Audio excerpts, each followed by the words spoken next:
The House of Representatives elected Indira Ranamagar of Rashtriya Swatantra Party as the new deputy speaker today, and Devraj Ghimire of CPN-UML as the speaker on Thursday.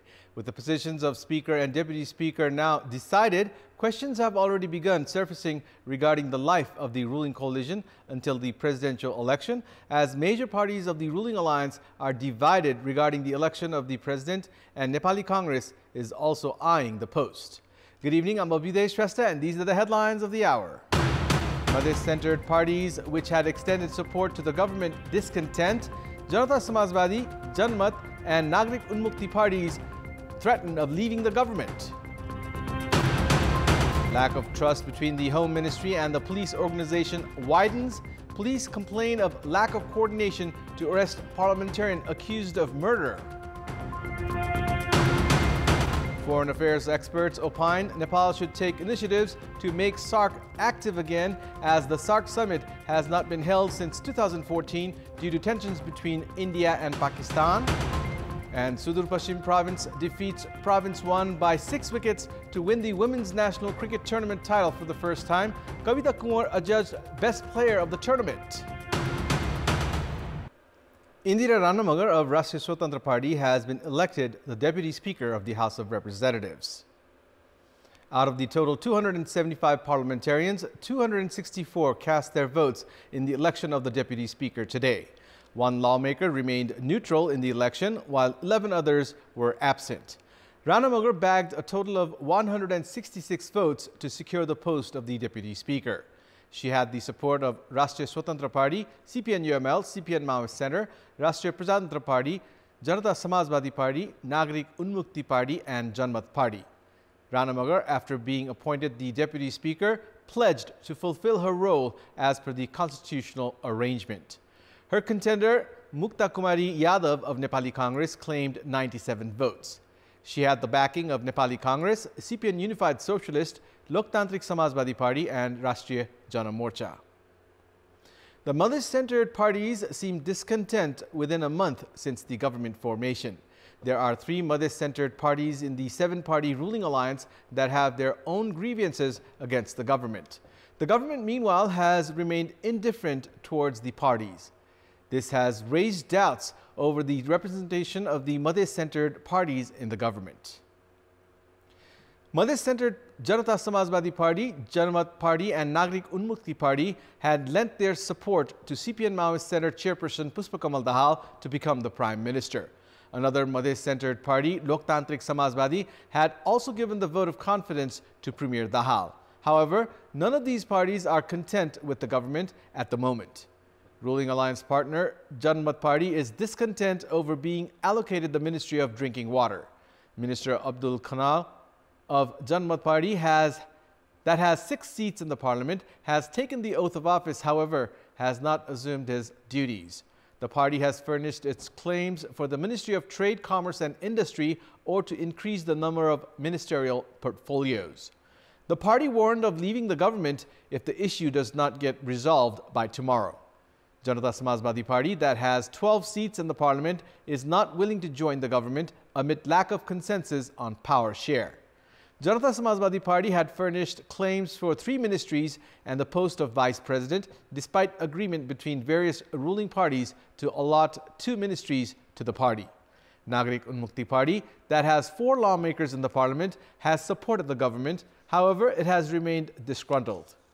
The party is focused on the release of Resham Chaudhary rather than the ministerial portfolios. The party has accused Premier Dahal and CPN UML Chair KP Sharma Oli of failing to fulfill their pledges. The opposition, Loktantrik Samajwadi Party, which also has 4 seats in the parliament, is not ready to join the government. The dissatisfaction among the mother-centered parties does not affect the federal government equation, since majority can be secured without them. However, the parties have a great impact in the political equation of the province governments. The police does not make public the topic related to the arrest of absconding accused individuals. The Ministry of Home Affairs, on the contrary, issued a press release accusing the police of refraining from arresting the absconding individual who has been accused of murder. The Ministry of Home Affairs has violated the minimum condition of maintaining secrecy regarding the directives issued to the police concerning the arrest of a lawmaker and the legal procedure.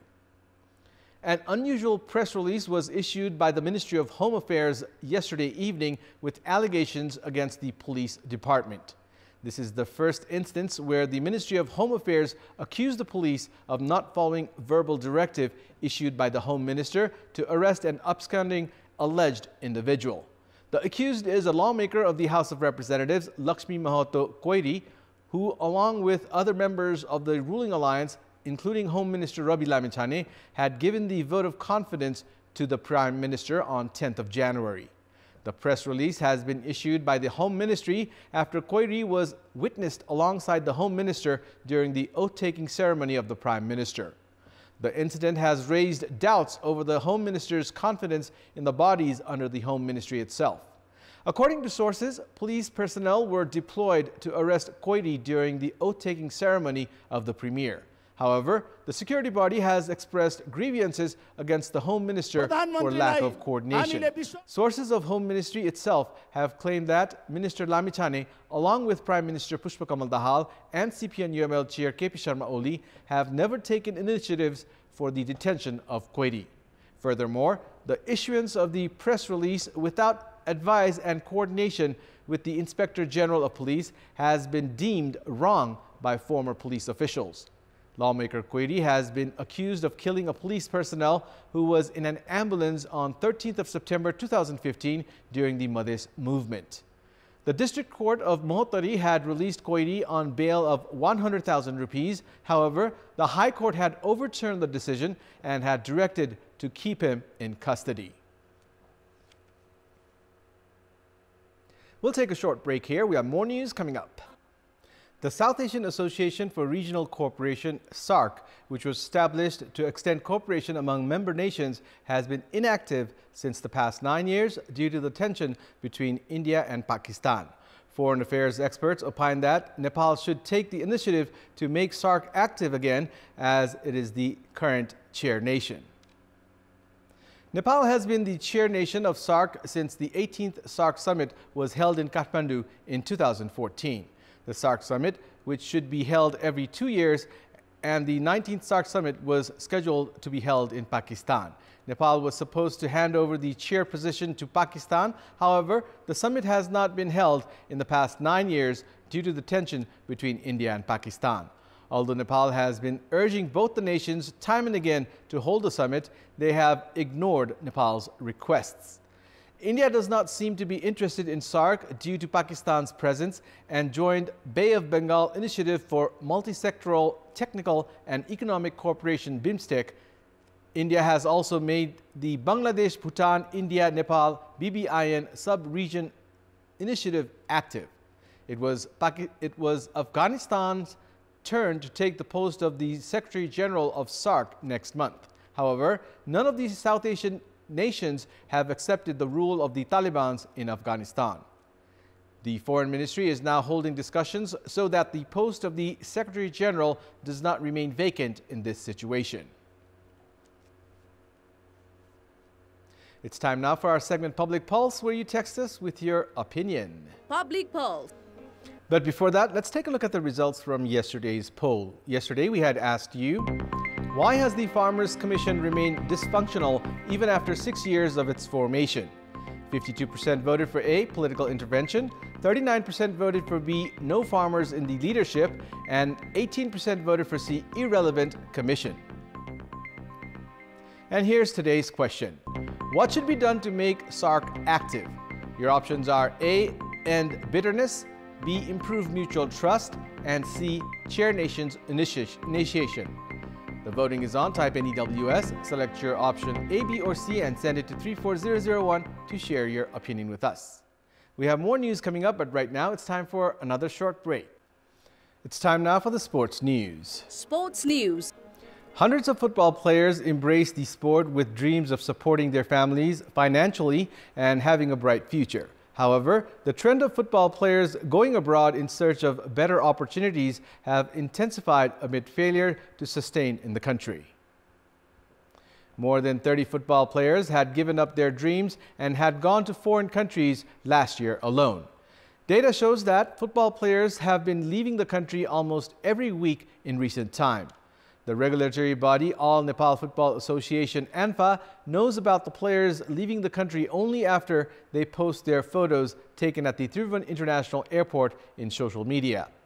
The ANFA has made a mockery of those seeking future in the global sport by remaining indifferent and undermining such a serious issue. Majority of the national football players have chosen Australia or the United States as their destination countries, while ANFA and A-division clubs have remained indifferent towards their failure to retain the athletes. The players have been struggling financially amid lack of regular tournaments and failure in commercializing football clubs.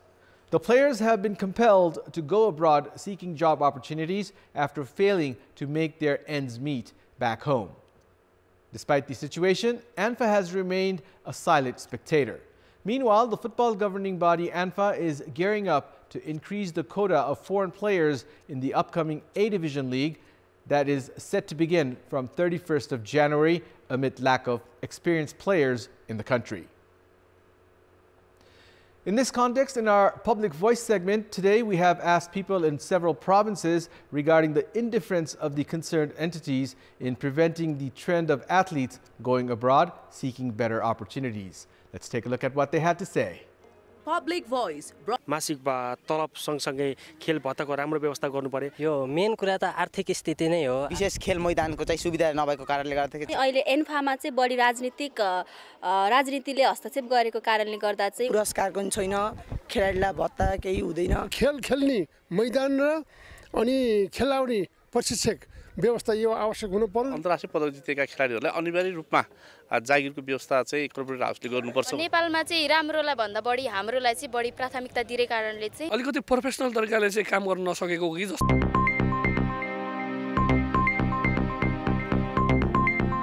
Sudar Paschim Province defeated Province 1 by 6 wickets to win the Prime Minister Cup Women's National Cricket Tournament title for the first time. In the title decider played at Janata Cricket Park in Itari today, Province 1 won the toss and elected to bat first and posted 101 runs for the loss of 5 wickets in the allotted 20 overs. Opener Kajal Shrestha was the leading scorer for Province 1 with an unbeaten 48. Manisha Chaudhary, who grabbed 2 wickets, was the pick of the Sudur Paschim bowlers. Chasing a victory target of 102 runs, Sudur Paschim romped home with 1 ball to spare and 6 wickets in hand. Samjana Khadka top scored for Sudur Paschim with an unbeaten 27, while Dolly Bhatta also contributed 22 runs and Kavita Joshi added 19 runs and remained not out. By claiming the title, Sudur Paschim bagged 500,000 rupees in prize money, while runners-up Province 1 had to satisfy with 300,000 rupees. Meanwhile, Kavita Kumar was adjudged the best player of the tournament.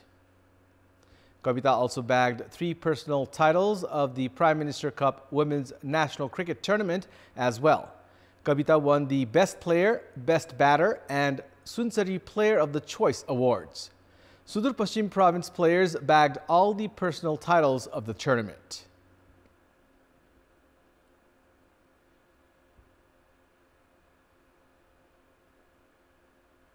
Tribhuvan Army Club's Deepak Adhikari has clinched the Right to Protein half marathon held earlier this morning. Likewise, Armed Police Force Club's Fulmati Rana has won the women's category. Nepal Army athletes dominated the run held this morning in Kathmandu, as the 2nd and 3rd positions also went to runners from Tribhuvan Army. Deepak Adhikari clocked 1 hour, 5 minutes and 8 seconds to clinch the half marathon gold. Deepak left behind compatriot Rajan Rokaya, who came second with a timing of 1 hour, 5 minutes and 14 seconds. The third placed Narendra Singh Rawat could only produce a timing of 1 hour, 5 minutes and 55 seconds. Meanwhile, in the closely contested women's category of the event, Armed Police Forces Pulmati Rana came first with a timing of 1 hour, 22 minutes and 12 seconds. Rana managed to edge past Nepal Police Club's Rammaya Bura by 5 seconds. Likewise, the third-placed Purna Lakshmi Neopani finished the run in 1 hour, 23 minutes and 10 seconds. Apart from medal and certificate, the first-placed Deepak Adhikari was also given a cash award of 100,000 rupees. Second-placed athlete received 75,000 rupees, while third-placed athlete had to settle for 50,000 rupees. There were equal cash prizes in the women's category as well. Meanwhile, Mukesh Pal won the men's 10-kilometer run, while Gajendra Rai secured the second position and Subhas Karki came in third. In the women's 5-kilometer run, Geeta BK secured the first position, Nirmala Casey came in second, while Seema Chaudhary claimed the third spot. Likewise, Sanjeev Nepali won the 5-kilometer run, while Shyam Maganti secured the second spot and Himal Gurung came in the third position. Meanwhile, Kalpana Bura won the 3-kilometer run, Himali Shahi secured the second position, while Deepshika Shahi won the third spot. Likewise, Prem Bahadur BK won the men's wheelchair event, while Rajani Rai won the women's wheelchair event. And it's time now for the weather update.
That's all for the moment. Thank you for watching. Good night.